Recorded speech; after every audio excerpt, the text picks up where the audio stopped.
still in the third quarter, so there's some time to kind of clean this up and make it look more respectable now.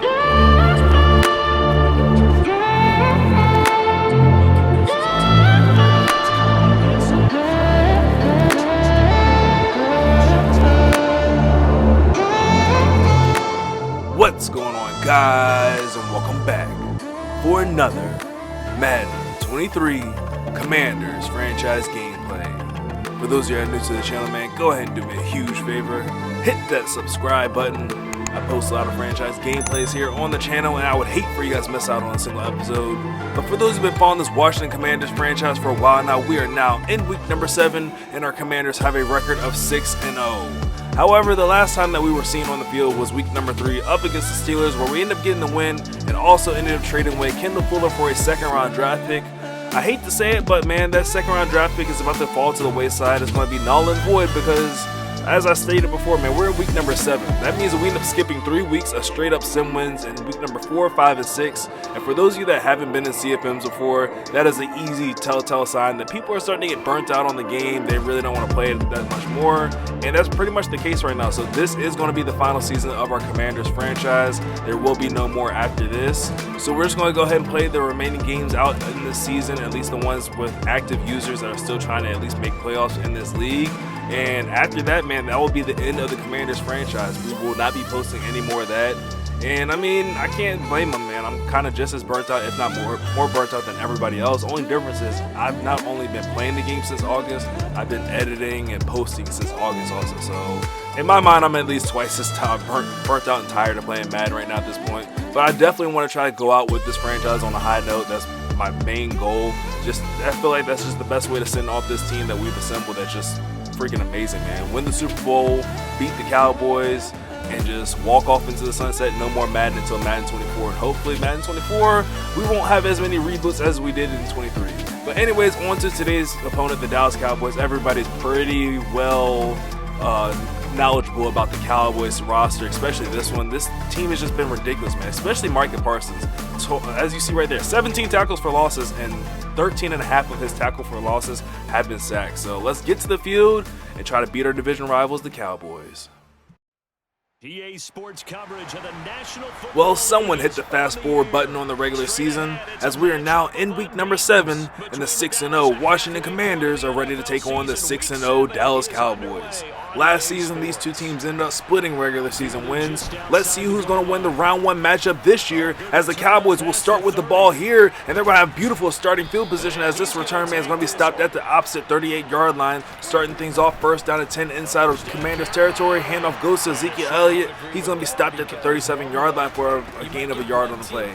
Second down and 9, right back to Zeke. Jamin Davis makes the tackle there in open field after a gain of 8 yards. Stops him for a third down and 1 from the 29-yard line. Prescott back to throw, and that pass is going to be complete to DJ Chark, who looks like he did not get the first down, but someone clearly isn't wearing his glasses as they mark him out of bounds at the 28, but it looked like, from my eyes, from my perspective, like he went out of bounds at the 27, but it is what it is. Second down 8 for Dak Prescott, throwing complete to Ezekiel Elliott out of the backfield, makes the catch and falls down at the 11-yard line. First down and 10 here from the 11-yard line. A chance to get the first down without getting the touchdown. They hand the ball off to Zeke, and he stopped after a gain of 2 yards on the play. Second down and 8 for Dak Prescott, dropping back, leaving the pocket to his left, throwing on the run for the end zone, wanting CeeDee Lamb, but led that one a little bit too far out of the reach of his superstar receiver. Third down and 8 here for Dak Prescott, looking for a conversion, but can't find anybody open. He's going to end up eating the sack there, back to the 20-yard line, and the Cowboys are going to have to settle for a field goal on their opening possession. So I guess things ended up working out there. I definitely did not think that the Cowboys picked up that first down there. I thought that our cornerback did a pretty good job coming up, making the tackle and forcing him out of bounds, but it is what it is. We hold him to a field goal, and now our offense comes on the field for the first time today. Handoff goes to Austin Eckler, ends up picking up a gain of about 17 yards before he's finally brought down at the 42-yard line. First down and 10 here for the Commanders. Back to the ground attack here with Austin Eckler. He's going to be stopped at the 43-yard line by DeMarcus Lawrence. Gain of a yard on the play. Second down and 9, play action fake here for Aaron Rodgers. Commanders looking to take a shot deep downfield for his tight end Tunyon, and that ball was just out of the reach of him. Looked like he might have had a half of a step. Brings up 3rd down and 9. Rodgers with a man in motion. It's Tyler Harrell who gets the jet sweep, tries to turn the corner, but the closing speed of the Dallas Cowboys defense able to stop him short of the 1st down marker. So we're going to have to call on Tressway to punt this ball away, and Tress got a little bit too much of that one, sends it into the end zone. The Cowboys will start 1st down and 10 from the 20-yard line. Dak Prescott throwing the flats complete to Ezekiel Elliott, has a nice gain of about 7 yards before he's finally brought down at the 27-yard line. Under a minute left here in the 1st quarter. Dak looking to lead his team down the field to make this a 2-score game. He's got his tight end Dalton Schultz across the middle of the field up to the 45-yard line. 1st down yet again. Dak looking to take a shot deep downfield. He wants it all, going for OBJ, and he's got him in the back of the end zone. Odell Beckham Jr. ends up burning Joey Porter Jr. for the first Cowboys touchdown of the day, giving them a 2-score lead early in the 1st quarter. Now, I thought that I did a great job in this franchise of making sure my cornerbacks were that much better so that the Cowboys couldn't beat us the same way they did in year number 1 of this franchise with a whole bunch of streaks. But Porter Jr., he's my best quarterback, and he just got completely torched. 2nd down and 8 here for Aaron Rodgers, looking to put the first points up on the day for the Washington Commanders. He's in trouble as he's sandwiched in between Micah Parsons and Demarcus Lawrence. Not the spot you want your star quarterback to be. He tries to release this one early for Terry McLaurin here on 3rd down and 20. Laid the one up there a little bit too long, and Sean Murphy Buntings ends up running underneath of it. And the Cowboys take over with the ball at the 42-yard line. Prescott looking to take another shot downfield for CeeDee Lamb. He's got him in the back of the end zone, and I do not know what's going on there. As you see, I'm in a cover 4. A cover 4, and still nobody decides to cover deep downfield. CeeDee Lamb just runs right past both of my safeties, gets his way into the end zone, and just like that, the Cowboys have a 17-point lead here early in the 1st half. Definitely not over at all by any means, any stretch of the imagination. Our offense can still get things going, but it's going to be a little bit more difficult with both of these superstar X-Factor defensive linemen lit up and on fire, and especially if Robert Tonyan is going to drop wide open passes there when Aaron Rodgers puts it on the money. 2nd down and 10 now from the 20-yard line. Rodgers looking for some redemption here, going right back to Tunyon, and Tunyon ends up making the catch, and boy did he pay for that as Isaiah Simmons ends up coming out putting a huge hit on him. 1st down, and Rodgers taking a shot downfield, has a man wide open, and he overthrows Terry McLaurin by about 2 yards. You rarely see that happen, man.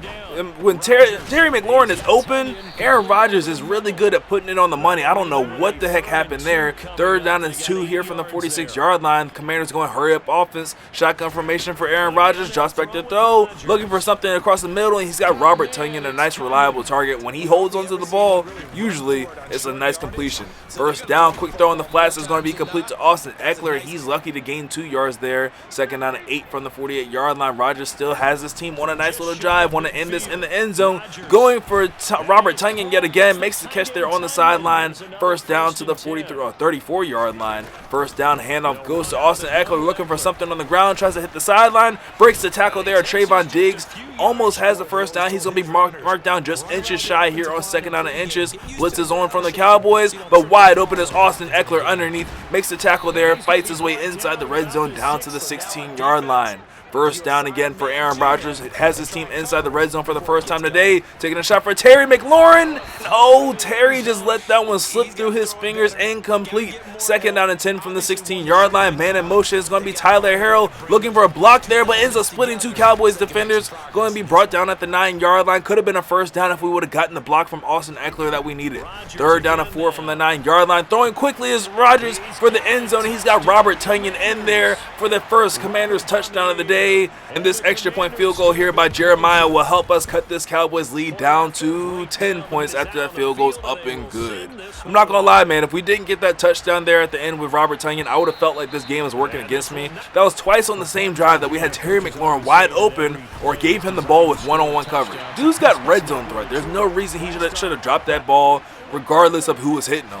Second down and 11 here from the 24-yard line. Handoff goes to Ezekiel Elliott. Has the first down. He's chopped down at the 36-yard line. Big run there by Zeke. Gets them a new set of sticks to work with. And on fire, OBJ, as well as Dak Prescott with his Omaha ability activated, is not going to make this easy as he takes a shot for Valdez-Scantling as he's hit. And he ends up overthrowing Valdez-Scantling. Definitely should have been an overthrow off of his back foot while he got hit. Come on, EA. Second down and 10 from the 36-yard line. Prescott still activated, taking a shot again for Valdez-Scantling. This time an underneath shot goes for a first down to the 49-yard line. 55 seconds left here in the second quarter, and the Cowboys have all 3 timeouts remaining. Prescott taking another shot downfield, this time for DJ Chark. Back of the end zone. He ends up catching that pass on Benjamin St-Juste, but out of the back of the end zone. Did not get both feet down inbounds. Second down and 10. Prescott now is no longer activated, and down he goes as Rashawn Gary gets to him, sacking him for a huge loss of 11 yards. Backs the Cowboys up to a third down and 21. Prescott looking to take another shot, going deep downfield for Valdez-Scantling,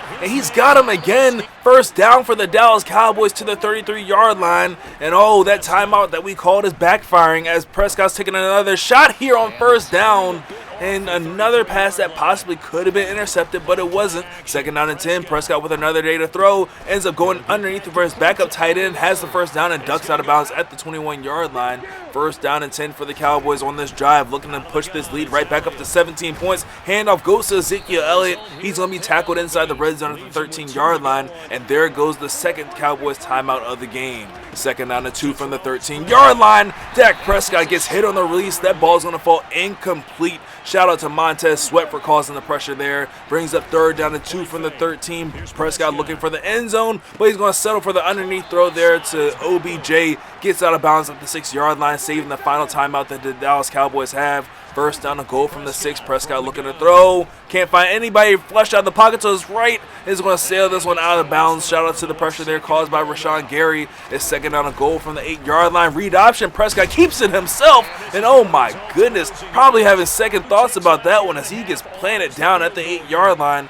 Brings up third down and goal with 2 seconds remaining. The Cowboys will go ahead and settle for the 3 points. And that will help push the lead up a little bit further. Makes it a 13-point game. Still a 2-score game for the Dallas Cowboys. But more importantly, shout out to my defense for that on that drive right there, man. If we could play more like that, we will claw our way back in this game. We can definitely claw our way back into this game. Right now, we have a great opportunity to do just that as we start with the ball here. First down and 10 in the second half. Rodgers stepping up in the pocket, looking for something deep downfield, but it's all locked up. Ends up putting a nice little playmaker there on his tight end. Robert Tonyan makes the catch, gets all the way up to the 49-yard line, almost into the Cowboys territory. First down and 10. Rodgers looking to throw yet again. Dancing around, looking for Terry McLaurin. He's got him on the sideline. Terry showing the moves as he has the first down, getting a nice gain of 10 now down to the 39-yard line. First down and 10. Handoff goes to Austin Eckler. He's going to be stopped behind the line of scrimmage for a loss of a yard on the play. Second down and 11. Under pressure is Rodgers, but ends up finding Eckler open in the flats. Has a nice little reception there. Gains 8 yards. Gets us to a third down and 3 from the 32-yard line. Rodgers hands the ball off to Austin Eckler, but Micah Parsons stops him in the backfield for a loss of 3 yards. Another tackle for a loss added to the stat sheet of the league's most unblockable player. It's fourth down and 6, and the Commanders go hurry up offense. Aaron Rodgers back in the shotgun formation, looking to throws, got to get rid of it quickly, and that ball's going to be intercepted by Curse. He wanted Austin Eckler, but my gosh, man, the pressure caused by Micah Parsons on that play, he instantly won that, and I just had no choice but to hurry up and get rid of it as Prescott gets rid of that one in the vicinity of Derek Forster, but surprise, surprise, he's unable to get to that one. Second down and 10 from the 33-yard line. Prescott drops back to throw yet again. Nothing but streaks on the field, and wide open is CeeDee Lamb making another catch into the end zone for the Dallas Cowboys. And come on, man, at this point, the streaks are getting a little bit old. The fact that these things keep getting over top of coverage, whether it's cover 4, cover 3, or whatever, is getting a bit ridiculous. He goes for the 2-point conversion to make it a 21-point game, not to rub it in by any means at all. Man, I understand why to go for 2 in that situation. I would too. I'm pretty sure Madden suggested he went for 2. But come on, man, these streaks are getting a bit ridiculous, as well as the pressure here from Micah Parsons, or it might have been DeMarcus Lawrence that time. I don't know, man. Just one of those X's was running at me. Hurried up, got rid of the ball. Here they come yet again on second down and 22, but we end up finding Austin Eckler open in the flats. Gets a nice gain of 12 yards back to the original line of scrimmage at the 25-yard line, but it's third down and 10 this time. Rodgers looking to throw under pressure as he released that ball, looking for Tyler Harrell, and got away with almost throwing interception number 3, but 4th down and 10, down 21 points here in the second half. We're going for it, and the floodgates were released, but somehow Aaron Rodgers ends up finding Robert Tonyan underneath, picks up the first down. Holy cow, man. Everybody with a freaking star or X under their name on that play right there. They were all running at Aaron Rodgers completely free. 1st down and 10 down from the 23-yard line, 3 yards outside the red zone. Rodgers is in the 5-wide set with no extra protection in the backfield. Lord help our left and right tackles, allow him the time to make this throw, and they do, but oh, Aaron Rodgers ends up guessing wrong. Throws another interception, his 3rd of the day, and I believe his 2nd going to Curse. And here come the Cowboys yet again. 1st down and 10 here in the second half of this game. They hand the ball to Ezekiel Elliott, who goes forward for a gain of 8 yards to the 30-yard line. 2nd down and 2. Prescott back to the throw this time. Under pressure, but wide open is CeeDee Lamb. I don't know what's going on with the coverage, and I don't know how CeeDee Lamb didn't get a foot down in bounds. Shout out to Madden for helping us out there. But a 3rd down and 2. Handoff goes to Ezekiel Elliott, and he has no problem getting this first down to the 34-yard line. Not many rushing yards on the ground for Ezekiel Elliott, but the way that the passing attack has been going for the Cowboys so far, you can't blame that as they go deep yet again, this time for DJ Chark. And again, it was another streak, man. These streaks are 100%, 1,000% getting old. It's actually kind of pissing me off to this point in the game. And I'm starting to play with it. Like, as you saw, I gave up on that one. After I saw DJ Chark catch it, I was like, I'm not even about to go ahead and chase after him. It's kind of like a admit defeat thing right there, or just really I'm kind of fed up over the game. So at this point, man, I just say, you know what? If all he wants to do is throw streaks, I'm just going to go ahead and do what he does and see if Madden wants to bless me in that way. As you see, Terry McLaurin has a step there, but the closing speed of a guy with abilities apparently is that great. Ends up knocking that ball free. 2nd down and 10. Looking for another streak yet again, and Curse gets his 3rd interception. Not even going to bother chasing him down, and for whatever reason, he decides to step out of bounds at the 1-yard line. I don't know why. I mean, you literally going to sit down at the 1? No, you're going to try sneaking in with Dak Prescott. Gets in there, cool. It's another touchdown for the Cowboys. The floodgates have definitely opened. My rage level is not through the roof. I mean, it is pretty high at this point. I'm not going to lie. I'm really mad that all of his touchdowns have come off of these freaking streak plays that he's been running. Like, it's not anything else. It's not any type of complex route combination he's putting out there. It's literally just all streaks. Streak, streak, streak. And here we go with another deep shot here, this time to Teddy Freeman. This one was more of a post than it was a streak, but Teddy Freeman gets behind the Cowboys defense with that 98 speed and finds himself into the end zone for another Washington Commanders touchdown. And I honestly think that that's the thing that's kind of pissing me off. Of all people on the field, if he had 3 receivers all with 98 speed, okay, you got me there. I understand exactly why cover 4, cover 6, cover 3, cover 2, man under is not working at all, and all these receivers just beating the coverage and running over top of him. But his receivers aren't even that fast. I mean, he's got OBJ. I believe OBJ has like 96 speed. DJ Chark might have 94 or 95 speed at best. CeeDee Lamb might be 95 or 96 speed. They're all burning me over top. I have pretty fast cornerbacks and secondary players like that. If they were all 98 speed, like Teddy Freeman there, everybody knows why Teddy Freeman got open. It's his 98 speed, not his overall, not his deep route running, any of that stuff. All of his route running garbage stuff is pretty much trash. He's at 98 speed. He's supposed to burn people. OBJ ends up burning Benjamin St. Juste there. Granted, like I said, OBJ is probably his fastest player he has. I kind of expect it there, but I mean, honestly, the way that I'm playing defense right now, I literally could care less at this point. It's 2nd down and 9 from the 30-yard line. I'm still trying to get a turnover here, but it's just not working. He ends up subbing in his backup running back for whatever reason. I guess he ended up taking Zeke out because Zeke was doing a lot of damage, I guess. 3rd down and 7. Prescott looking to throw. Into coverage, ends up finding his tight end. Somehow Jamin Davis is unable to get a hand up on that ball. And shout out to this game being the game that Jamin Davis had the chance to go to superstar. Like, getting Jamin Davis a superstar was probably would have been like the 2nd favorite thing for me to do with this franchise, because Jamin Davis is also a really good player that I really love on the Commanders. Behind Montez Sweat. Montez Sweat is my favorite current Washington Commander.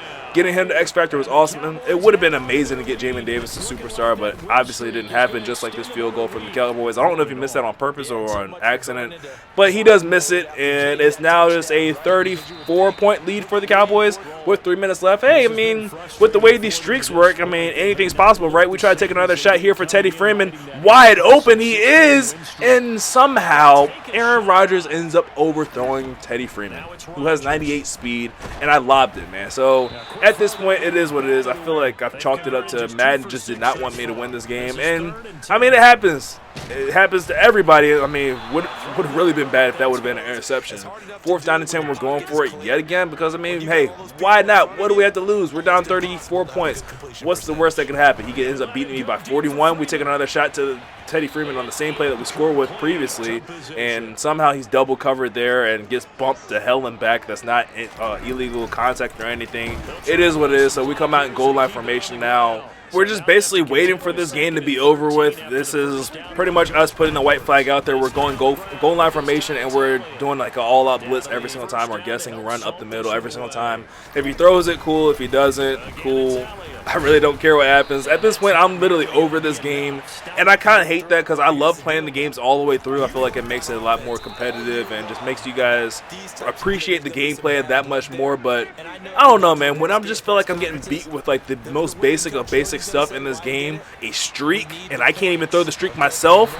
As you see, again, can't hit Teddy Freeman on the streak. He just ends up dropping the ball with Trayvon Diggs on him. Somehow Trayvon Diggs is able to keep up with a guy with 98 speed, but my cornerbacks aren't able to keep up with guys with 96 speed. It all just doesn't make sense to me. It really just starts to piss me off. It makes it matter even worse that we throw for open receiver and we don't even get a catching animation at all. Throw another interception with Aaron Rodgers. This game has literally just been all bad. So I'm finally glad that the Cowboys is coming out. He's taking the knee right here. I mean, shout out to him for not running the score up any further than what's freaking necessary at this point. But it is what it is. We end up dropping our first game of the season to the Dallas Cowboys off of some BS streak plays that he got all in his favor, and I could rarely hit on my own. But leave a like on the video if you guys enjoyed. Make sure you subscribe for more Washington Commanders franchise gameplays. We'll try to bounce back next week. I believe we take on the Philadelphia Eagles, so I will see you guys in the next one. Later. All the lights are shining brightly. They show up and they show out. So for the Cowboys, they're